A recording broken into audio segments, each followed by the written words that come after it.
페이지 등록의 결격 사유. 이게 하이라이트입니다. 오늘의 하이라이트입니다. 하이라이트. 두 문제 나와요.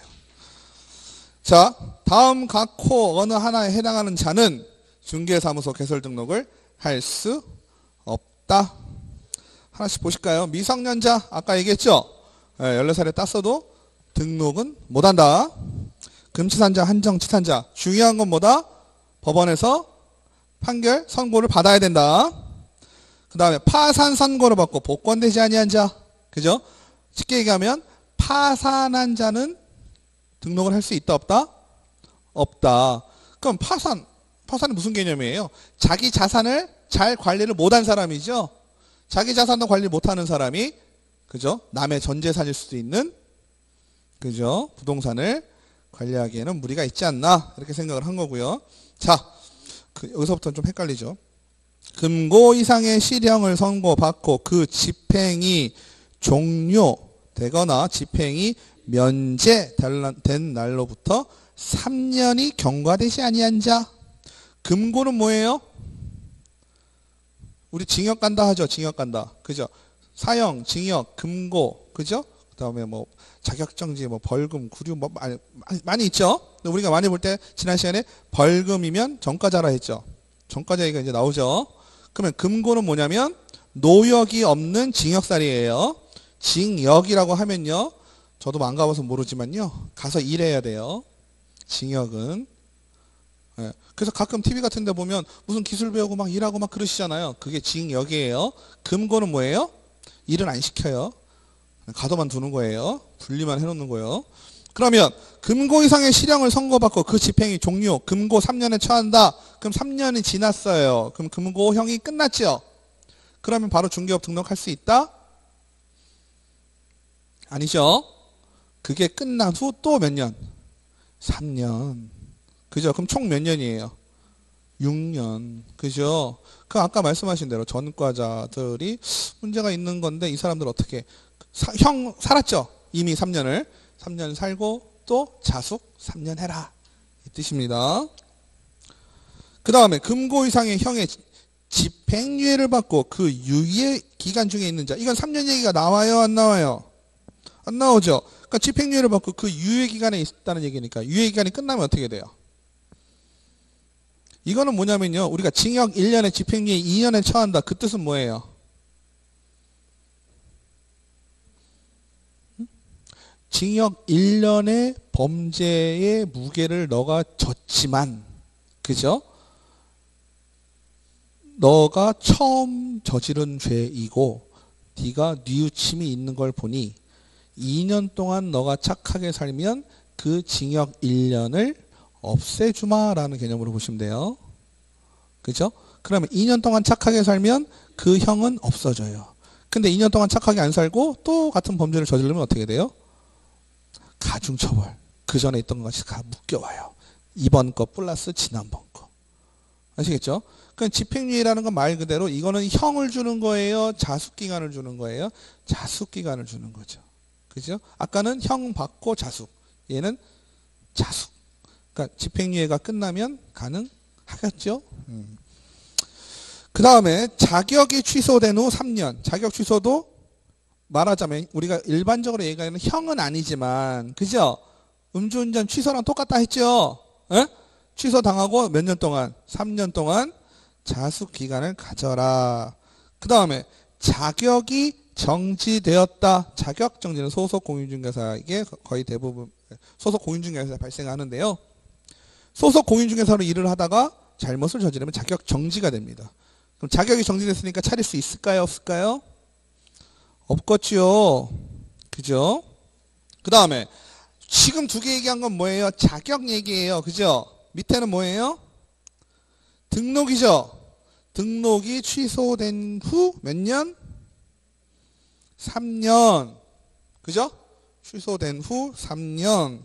그 다음에 업무정지 처분을 받고 폐업 신고를 한 자로서 업무정지 기간이 어떻게 된 거예요? 경과되지 않은 자. 즉 업무정지라는 건 누구한테 주는 거예요? 자격정지는 소속, 그죠? 자격증만 갖고 있는 사람. 맞아요? 뺏을 게 소속 공인중개사는 자격증밖에 없잖아요. 그러니까 아예 뺏기는 뭐하고, 그죠? 조금 잘못을 했으니까 잠깐 정지를 시켜놓으려면 뭘 정지를 해놔야 되겠어? 자격을 정지를 해놔야 되겠죠. 그죠? 근데 자격증도 갖고 있고 등록증도 갖고 있는 사람은 뭘 정지를 해놓으면 되겠어요? 업을 할 수 있는 등록을 정지를 해놓으면 되겠죠. 그죠? 그럼 등록, 업무 정지가 된 자는 업무 정지 기간에 있으면 안 된다. 그죠? 그 다음에 2법이 뭔 법이에요? 공인중개사법이죠? 공인중개사법을 위반하여서 300만 원 이상의 벌금형을 선고받고 3년이 경과되지 아니한 자. 그죠? 그럼 이 법에 의해서 300만 원이면 아까는 금고였죠? 금고는 뭐예요? 모든 법. 그죠? 딴 법에 의해서 아까 말씀하셨죠? 사기죄다. 공인중개사법 관계 있어요? 없어요? 없죠? 없지만 금고 이상의 실형을 받을 정도면 상당히 중죄죠. 그죠? 근데 이 법에 의해서 300만 원 정도면 징역하고 비교해봤을 땐 좀 가벼운 죄죠. 가벼운 죄지만 어떤 법을? 우리 법을 위반을 했잖아요. 우리 법을 위반해서 건 더 쉽게 얘기하면 나쁜 놈이란 얘기지. 그죠? 또 아까 걱정하신 그런 부분이 더 강하잖아요. 우리 법을 위반했으니까. 그죠? 그러니까 우리 법을 위반했을 때는 얼마? 300만 원. 다 마음에 드는 건 뭐예요? 웬만한 거 빼놓고는 그냥 3년이죠? 어? 기억하기가 좋죠? 3년이 경과되지 않은 자. 근데 이게 이제 3년이 경과됐는지 안 되는지 요걸 이제 따져보자는 얘기예요. 자, 넘기셔서 73페이지, 밑에요. 1항의 1호 내지 11호. 지금 말씀드린 거 있죠? 미성년자부터 요 밑에까지 2법. 그죠? 그 다음에 12번은 사원 또는 임원 중. 이건 법인 얘기가 되겠죠? 법 12 다시 보실게요. 사원 또는 임원 중 1호 내지 제11호의 어느 하나에 해당하는 자가 있는 법인이라고 했어요. 여기서 사원 또는 임원은 뭐라고 말씀드렸죠?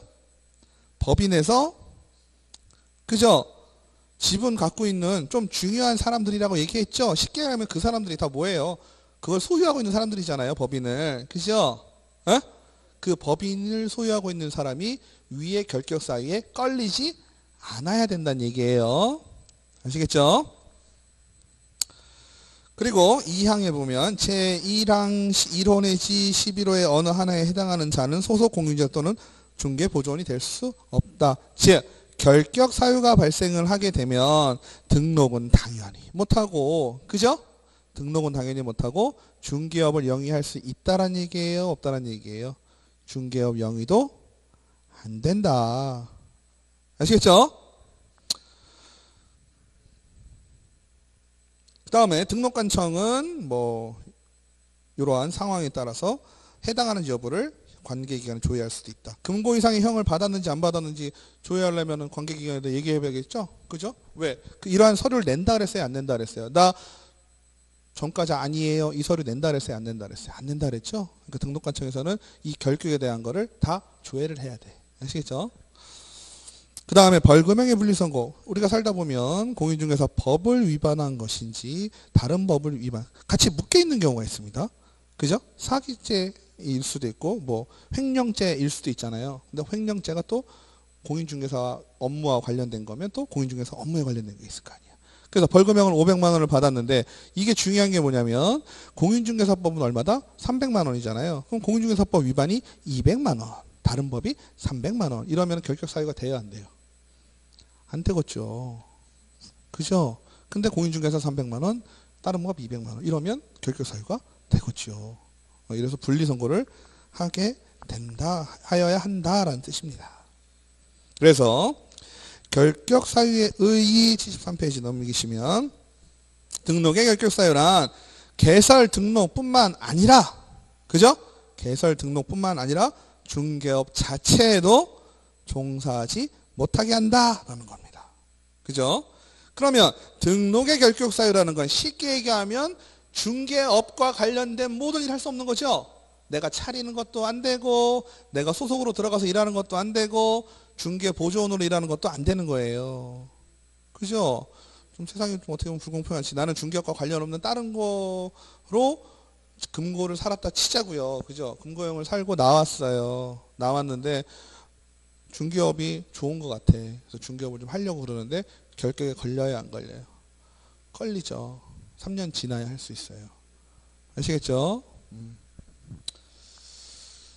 근데 응시의 결격, 아까 응시하고 등록하고 동그라미 좀 치자 그랬었죠? 똑같이 결격사유이긴 한데 응시는 뭐라 그랬어요? 응시는 단순히 자격시험에 응시할 수 없는 사유를 의미함으로 등록과는 차이가 있다. 근데 자격이 취소되고 3년이 지나지 않았다. 그죠? 똑같겠죠? 자격이 취소가 되거나 등록 취소되고 3년이 지나야만 등록을 할 수 있다. 등록의 결격사에서 해소가 된다라고 했는데 자격 취소 후 3년 미 경과자는 응시의 결격에도 사유가 되고 등록의 결격에도 해당이 된다. 이 뜻이 뭘까요? 자격이 취소당하면 3년 동안 시험도 못 보고 중개업도 못 붙었다는 뜻이죠?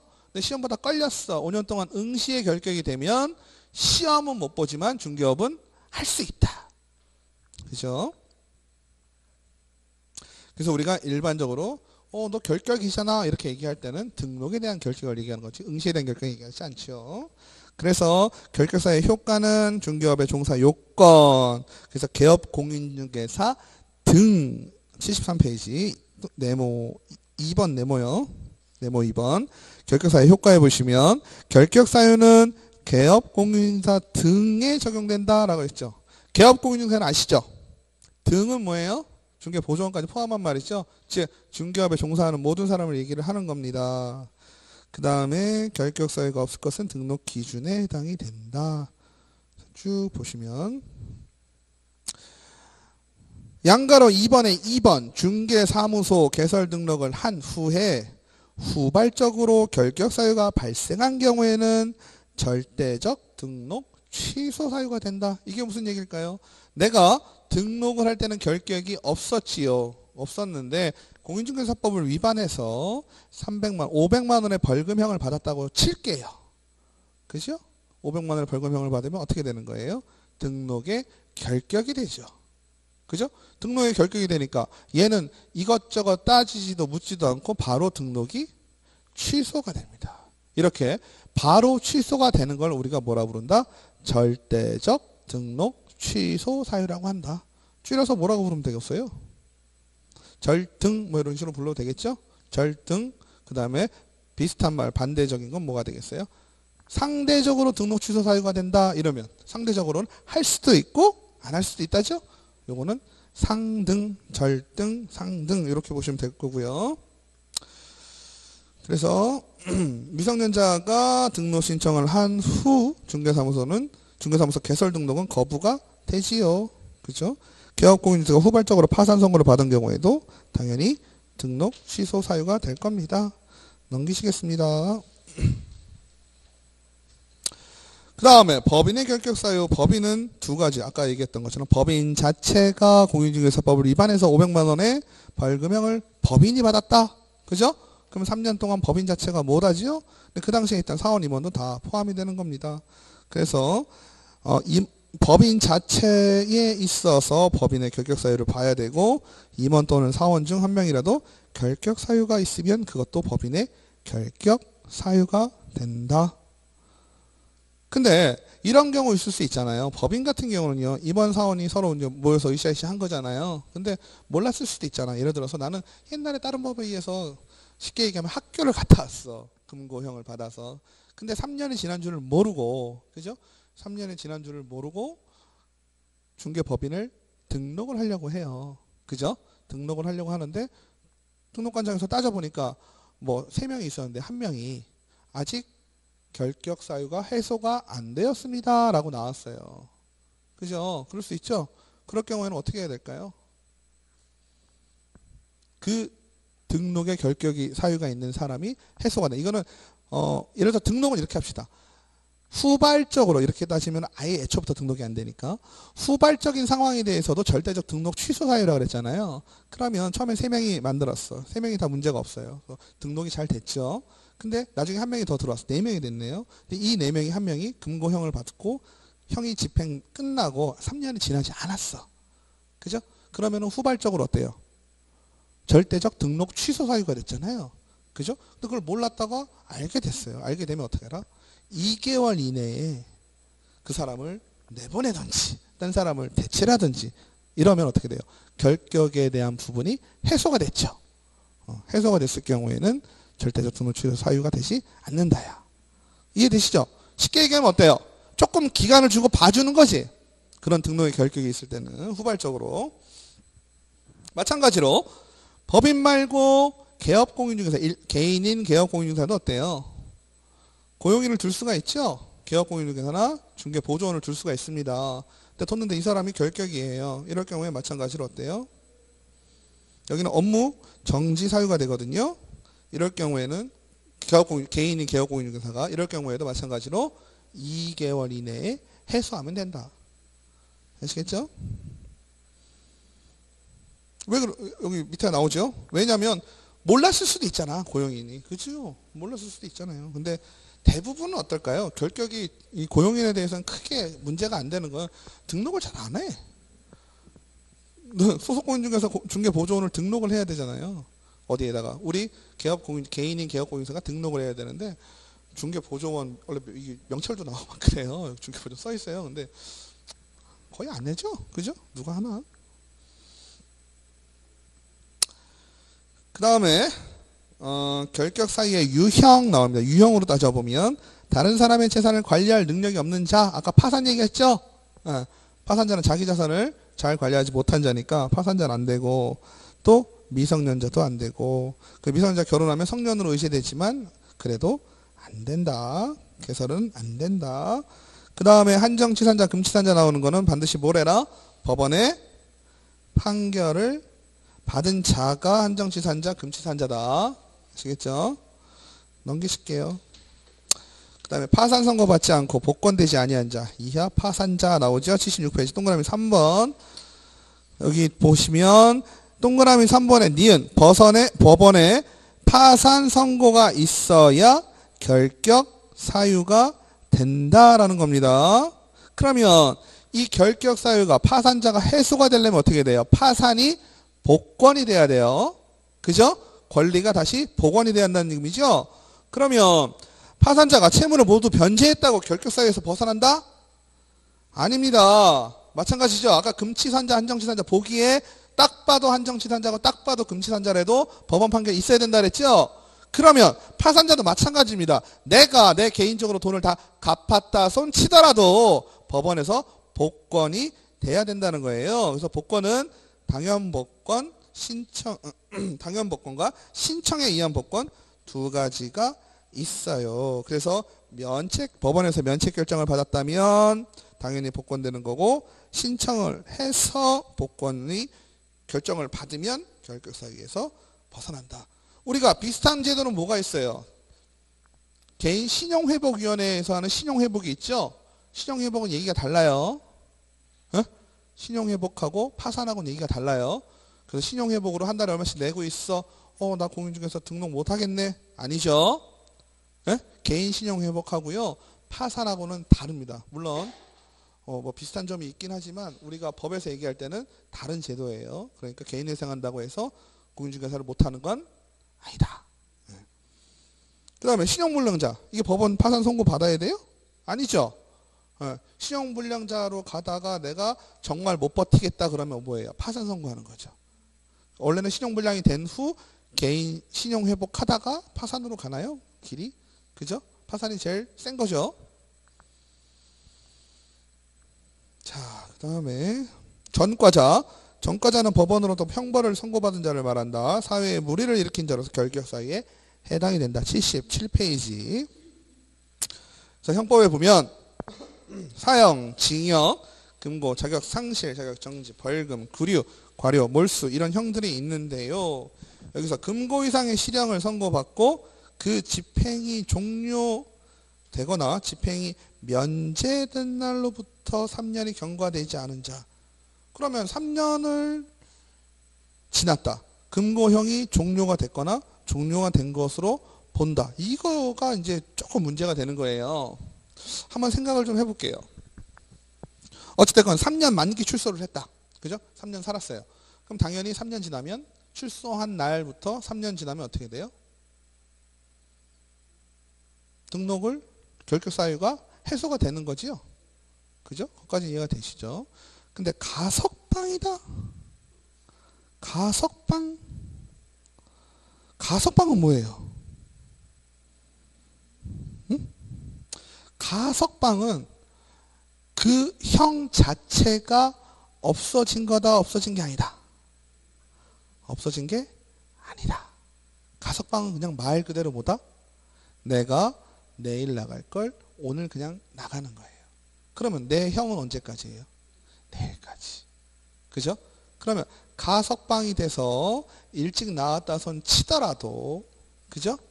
가석방이 되기 전에 내가 받은 형기 있죠. 남은 자녀 형기가 있죠. 걔가 지나고 나서 3년이 돼야 된다.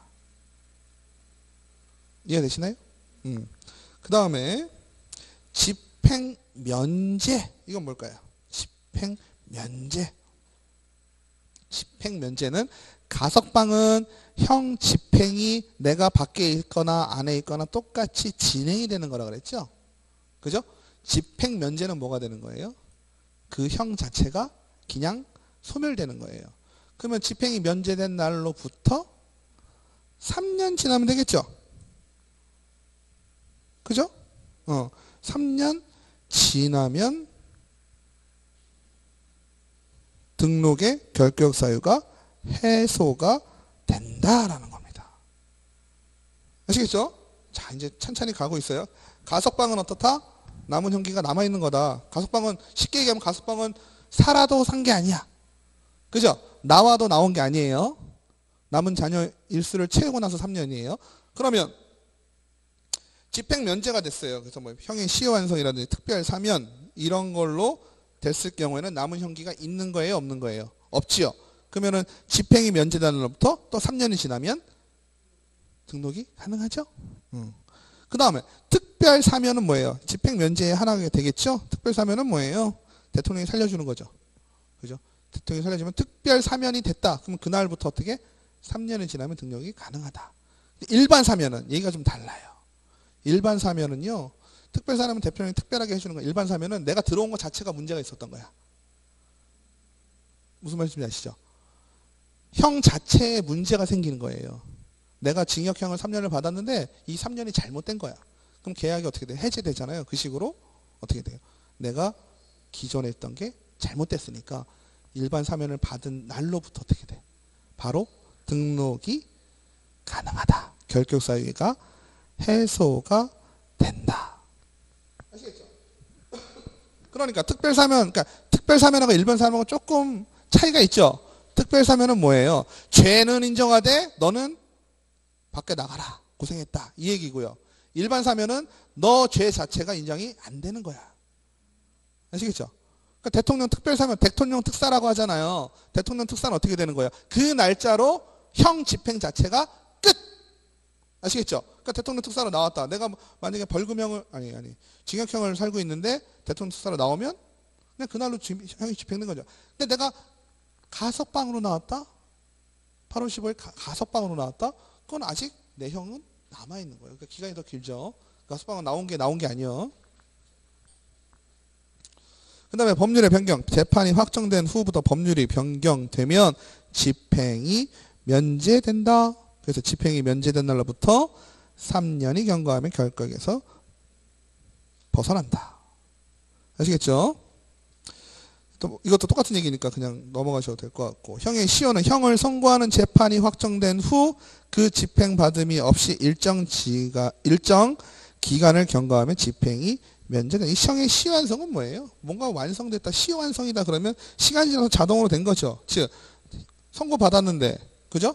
형을 집행을 안 해. 그러면 자동으로 형은 없어진 걸로 됩니다. 그죠? 보시면 이 내용이 참 재밌어요. 그런 경우가 있나 싶죠? 에? 그런 경우가 있나 싶잖아요. 형을 집행을 안 하는 경우가 있나 싶은데 이거 보세요.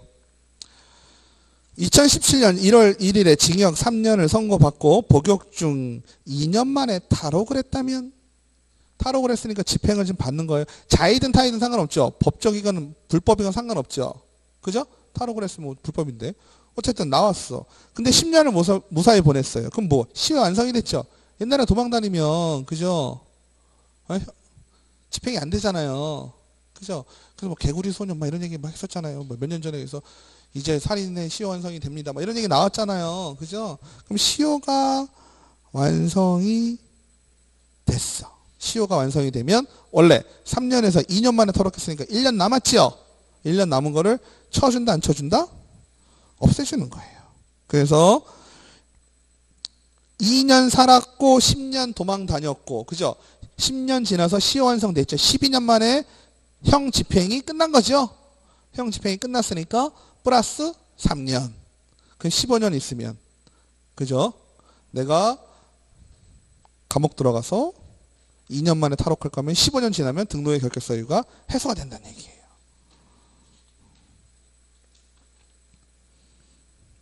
자, 그래서 키포인트 80페이지. 만기 석방, 가석방, 특별 사면, 일반 사면. 그죠? 요렇게 딱 정리를 하시면 좋겠죠. 그 다음에 우리가 유예를 좀 몇 가지만 한번 따져볼까요? 우리 제일 먼저는요. 기소유예라는 게 있습니다. 그죠? 기소유예, 선고유예, 집행유예 이렇게 보실게요. 기소유예는 검사입니다. 이는 판사. 그죠? 이게 뭘 의미할까요? 다 한 번씩은 들어보셨지요? 기소유예 들어보셨어요? 요거랑 비슷한 말이 뭐가 있어요? 기소중지라는 말이 있어요. 그죠? 기소중지, 기소유예, 선고유예, 집행유예. 한번 잘 따져볼게요. 우선 기소라는 건 뭔 뜻이죠? 말을 알아야 뭘 해먹지. 그죠? 그렇잖아요. 뭘 말을 알아야지 뭔 뜻인지 알지. 기소란다. 저도 한문을 잘 몰라서 하지만 의미는 알거든요. 뭐예요? 검사가, 대한민국에 검사가 있죠. 검사가 뭐 하는 사람이에요? 나쁜 사람? 잡는 사람이에요. 그죠? 죄를 지으면요. 검사가, 그죠? 잡아가요. 경찰은 뭐예요? 검사의 지휘를 받는 거예요. 그죠? 좀 차이가 있어요. 어쨌든 그건 또 나중에 하고, 검사가 나쁜 사람을 잡아서 검사가 죄를 줄 수가 있어요, 없어요? 없지요. 검사는 얘가 죄가 있다는 거를 확인을 하고 얘는 지금 죄가 있어요, 없어요? 죄가 없지요. 그죠? 죄가 없어요. 그러면 죄가 없는 사람을 붙잡아 두려면 어떻게 해야 돼요? 그렇지요. 구속영장이라는 게 있어요. 구속한다는 의미는 나쁜 뜻은 아니에요. 구속당했다고 해서 얘가 죄가 있다라고 보진 않아요. 단 구속을 했으면 어떻게 돼요? 대부분 죄가 많으니까 구속을 하는 거지. 원래는 상식 일반적으로 아니면 법률적으로는 어때요? 내가 죄를 져도요. 난 밖에서 조사 오라고 가서 조사받고 죄가 있으면 받고 그 조사에 들어가는 거거든요. 근데 구속영장을 판사에게 신청을 하죠. 그래서 판사가 판결을 내려줘요. 얘는 구속을 해서 수사를 해야 되겠다. 그러면 그 사람은 잡아오죠. 뭐 물론 그게 뭐 기술적으로는 며칠을 잡아둘 수 있고 이건 있지만 아무튼 그런데 이 검사가 나쁜 일을 한 사람을요. 법정에 세우는 것을 기소라고 이해하시면 돼요. 법정에 세워서 판사의 판결을 받고자 하는 거예요. 아시겠죠? 왜? 죄가 있으니까. 그죠? 죄가 있다는 판단이 들면요. 검사가 뭘 하게 되냐면 기소라는 걸 하게 돼요. 그죠? 그래서 법정에 세워버린다고. 근데 검사의 입장으로 봤을 때 물론 얘가 죄를 짓건 같긴 한데 좀 가볍고 초범이고 굳이 이것까지 내가 재판을 세워서 얘를 벌 줄 필요는 없을 것 같아. 이럴 경우에는 내 선에서 해결해야지 검사 선에서 유예 밀어놓습니다. 이렇게. 그게 기소유예예요. 아시겠죠? 그러면 기소유예를 받으면 우리가 흔히 얘기하는 빨간 줄 이에요? 아니에요? 빨간 줄이 아니에요. 여기까지는 우리가 물론 기록이라는 건 남지만 우리가 흔히 하는 전과가 있다라고 표현하지 않아요. 여기서는. 그러면 기소 중지는 뭘까요? 그렇지요. 기소 중지자는 뭐예요? 기소 중지를 당한 사람은요. 검사는요. 기소 유예를 할지 기소를 할지 판단을 해야 되는데 얘가 없어. 즉 뭐예요? 범죄자가 도망 다니는 거야. 도망 다니면 검사가 어때요? 기소 중지를 내립니다. 기소 중지를 때리면 어떻게 돼요? 불심에 걸리면 기소 중지자가 잡히잖아요. 그럼 바로 잡혀가. 그죠? 그리고 나서 기소가 되든지 뭐 기소 유예가 되든지 뭐 하겠죠? 요게 요 얘기예요. 그러니까 기소 중지가 좋은 거예요? 기소 유예가 좋은 거예요? 유예가 좋은 거지. 그죠? 기소 중지는 아직 모르는 상황이야. 그죠? 아무튼 검사가 기소를 했다고 칩시다. 그죠? 기소를 했어요. 검사 입장에서는 어때요? 기소를 했다라는 거는 죄가 있음이 확신을 한 거죠. 그죠? 그래서 검사는 구형을 합니다. 법정에서 우리가 가끔 뉴스에 나면 약간 낚시에 당하는 게 뭐냐면요. 검사가 5년을 때렸다 그러면 왠지 판사가 5년을 때렸다는 것 같잖아요. 아니죠. 검사는 제가 볼 때는 5년의 형이 적당하다고 생각합니다 라고 판사한테 얘기하는 거예요. 근데 판사가 그걸 보고 판결을 하겠죠. 판결에서 확정 판결로 이제 몇 년이 나오겠지만 그건 또 다른 얘기야. 그죠? 근데 막 기사 같은 거 보면 낚시 검사가 5년을 구형했다 그러면 왠지 5년을 받은 것 같은 얼핏 보면 그렇잖아요. 근데 그냥 검사가 얘기한 것 뿐이에요. 검사의 입장에서는 그 정도 한다. 근데 어찌됐건 구형을 하지 않고 아무튼 기소를 했다 치고 판사가 검사가 될 건 이 사람에 대해서 죄가 있나 없나를 따질 거 아니에요. 따지는데 판사 입장에서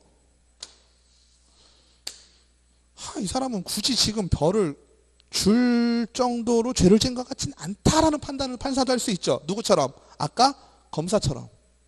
그럴 경우에는 선고 자체를 하지 않아요. 선고를 밀어버려. 아시겠죠?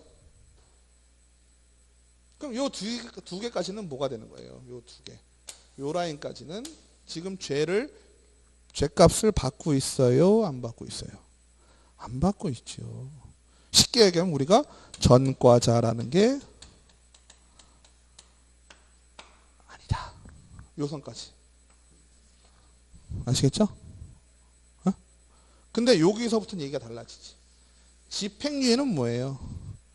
판사가 너 죄는 있지만 징역 1년 정도의 죄가 있지만 지금 이 징역을 실행하는 것이 아니고 실행하는 것이 아니고 일정 기간을 둬서 이 형에 대한 집행을 미뤄두겠다 해요.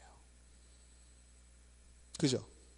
그러면 단순하게 생각해서 집행유예를 받으면 빨간 줄이 간 거예요? 안 간 거예요?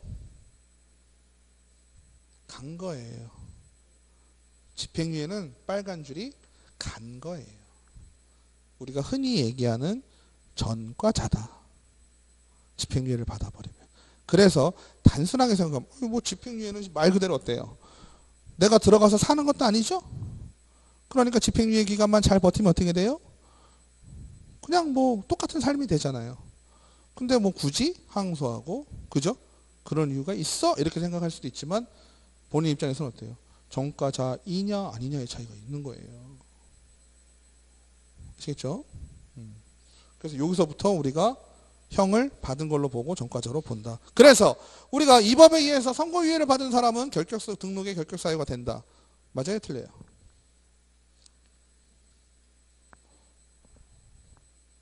등록의 결격이에요? 아니에요? 아니죠. 선고유예, 기소유예는 아무것도 아니에요. 전과자가 아니에요. 전과자 항목에 들어갈 수가 없는 거야. 아시겠죠? 그래서 이 법에 의하여 300만 원 이상 벌금형을 선고받고 3년이 경과되지 아니한 자 결격사유에 해당이 된다라는 거죠. 그래서 보시면 아까 얘기했던 벌금 액수는 300만 원 이상이 돼야 되고요. 벌금형은 분리선고가 돼서 공인중개사 아까 300만 원, 200만 원, 500만 원 그 얘기 했죠. 그래서 그 얘기가 여기 나옵니다. 중요한 건 우리가 벌금 말고 뒤에 가면 뭐가 나오냐면 과태료라는 게 나와요. 과태료는 결격하고 관계가 있다 없다? 관계가 전혀 없다. 과태료는 받을 수 있어요. 제일 많은 게 표시위반법이라든지 아니면 실과신고 같은 거 안 할 경우, 그죠? 과태료 받거든요. 그러면은 뭐 100만 원 뭐 이렇게 받아요. 80만 원. 기준은 100만 원 이하의 과태료. 뭐 이러면 그 이하에서 정해요. 또 그거를 상황에 따라서 약간 변하거든요. 근데 과태료 처분을 받으면 물론 법에 결격이 되지 않기 때문에 내가 중개업을 영위하는 데는 전혀 문제가 없어요. 근데 가끔요 이런 경우가 있어요.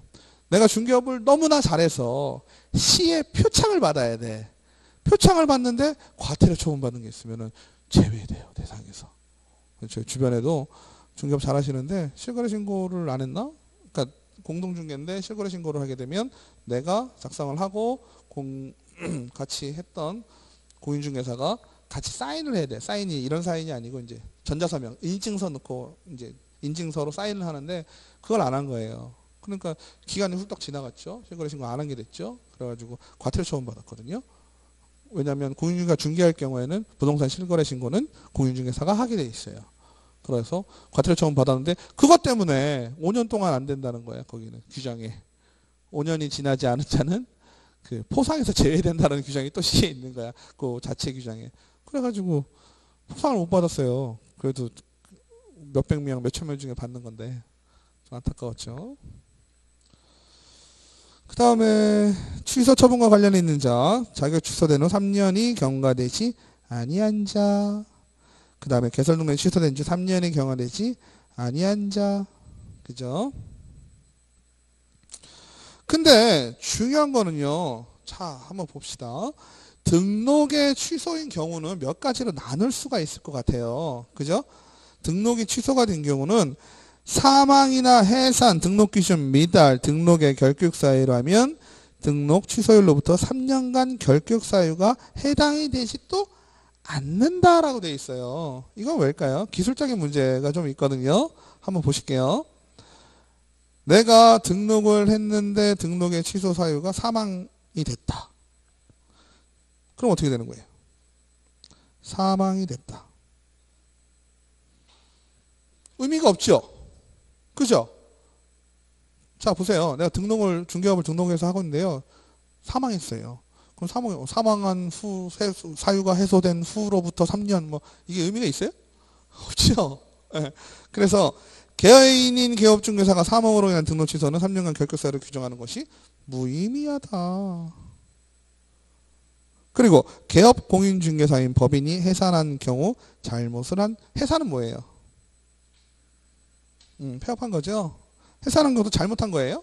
아니죠. 우리가 3년을 두는 이유는 뭐라 그랬어요?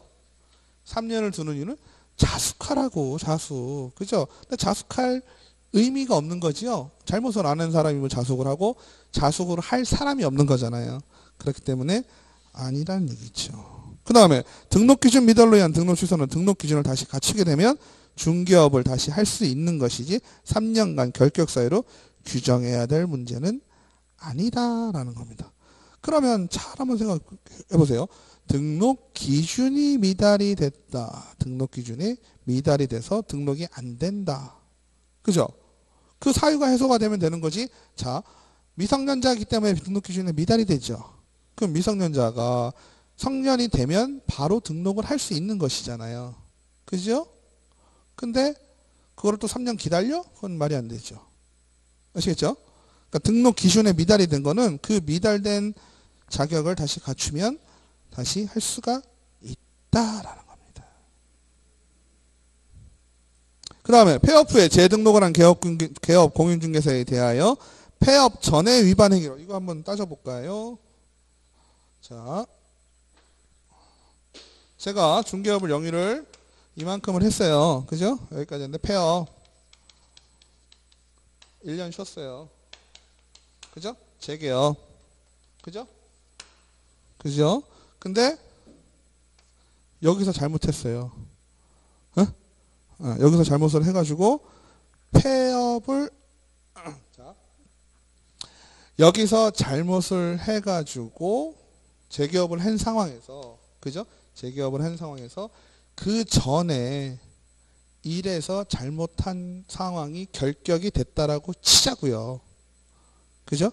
결격이 되었으면 어쨌든 간에 우리가 자숙의 시간을 가진다는 건 무슨 의미예요? 중개업에 종사하지 못하게 하는 거죠. 그럼 이 폐업 기간을 어떻게 할 것인가 이거예요.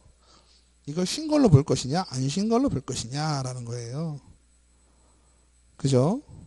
그러면 재개업을 했을 때도 어찌됐건 이 사유로 인해서 뭐가 되는 거예요? 취소가 되는 거죠. 결격이 되는 거죠. 결격. 예? 결격 상황이 되면 다시 내가 이제 내려고 해야 될 거 아니야. 이 순간에 또 미래에. 그럼 언제 낼 수 있느냐라는 문제가 발생을 한다는 얘기죠. 그죠? 그럴 경우에는 원래는 어때요? 취소가 된 후 3년이 경과를 해야 되죠. 그죠? 그럼 이 시점에서 되면 3년을 또 기다려야지만 여기서 할 수 있죠. 취소고. 그죠? 등록 취소를 당했잖아요. 그럼 이 3년의 기간을 기다려야 되는데 쉽게 얘기하면 중간에 1년 있죠? 얘를 요 3년의 기간에 쳐준다는 얘기야. 쳐주니까 얼마 만에? 2년 만에 다시 등록할 수 있다. 책에는 어떻게 돼 있죠?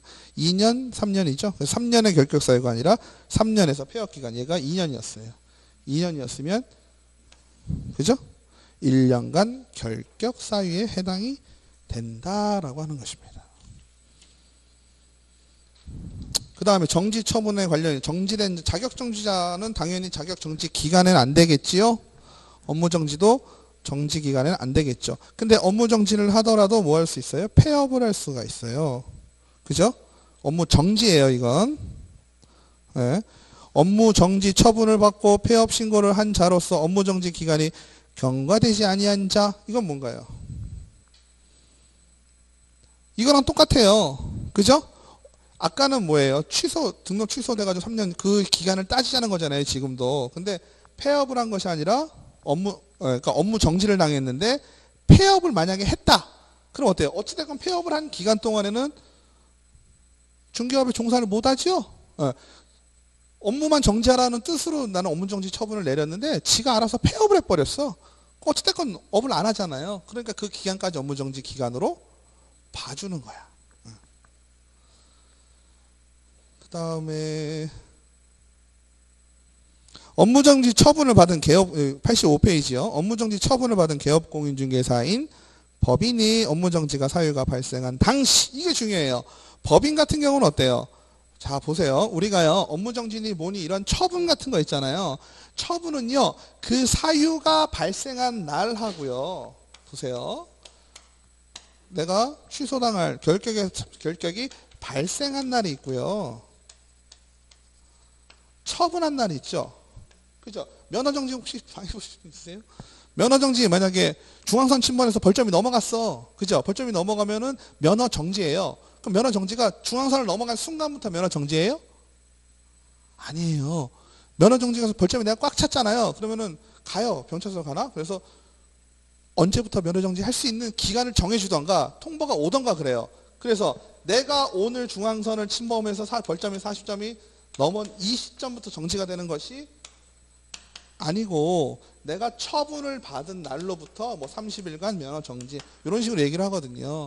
얘도 마찬가지예요. 처분을 받은 날로부터 기준을 하는데 법인 같은 경우는 문제가 있는 게 발생한 날에 임원 또는 사원의 경우에는 다 결격이 되잖아요. 얘네들이. 그죠? 근데 처분을 받은 날하고 발생한 날에 임원과 사원이 다를 수가 있잖아. 그죠? 누가 요 사이에 입사했어요. 근데 발생한 날에는 입사한 사람 잘못했어요? 안 했어요? 안 했죠. 이 사람은. 그죠? 그러니까 처분을 받은 날로 기준하는 것이 아니고 발생한 날에 임원 또는 사원은 다 결격이 된다라는 겁니다. 그죠? 그래서 그 내용이 85페이지 동그라미 3번에 나오는 거예요. 그죠? 업무정지 처분 당시에 임원 또는 사원이라면 어때요? 처분 받을 때, 처분 받기 전에 다 회사 간두고 새 법인 만들면 되잖아요. 그죠? 그 법인은 맞으라고 하고, 그죠? 법인 자체 살려놓고 법인의 업무정지 받든지 뭐라든지 하라 그러고 나는 쇽 빠져가지고 다른 법인을 차려도 나는 결격이 안 되잖아요. 처분 받은 날로부터면 처분이 바로 하루 이틀 사이 되진 않을 거니까. 무슨 말씀인지 아시죠? 법인이니까 법인은 법인을 쫓아다니잖아요. 그러니까 당연히 발생한 날. 여기는 내가 개인일 경우에는 내가 면허 정지가 나올 때쯤 내 자격을 내가 슉 나와가지고 딴 걸 차릴 수 있는 상황이 아니잖아요. 나한테만 있는 거니까. 그러니까 이런 거는 처분받은 날을 기준을 많이 잡는데 법인의 경우에는 요 처분받은 날하고 발생한 날을 구별을 해야 될 부분이 요거 하나다. 사원 또는 임원인 경우에는 그죠? 발생한 날 기준으로 해서 사원 또는 임원이 결격이 된다라고 규정을 해놨다. 아시겠죠? 그래서 여러분들이 오늘 한 거 있잖아요. 물론 2주째인데 조금 중요한 내용들을 많이 했습니다. 물론 지금 정리가 전혀 안 됩니다. 그렇죠? 전혀 안 되는데 너무 걱정하지 마시고요. 몇 가지들만 읽어보시면 되고 법 같은 거 있죠? 법에 있는 내용 한번 뭐 몇 조에 있는 거 뒤져본다고 이렇게 하시면요 머리 아프거든요. 우리 법 보실 때요.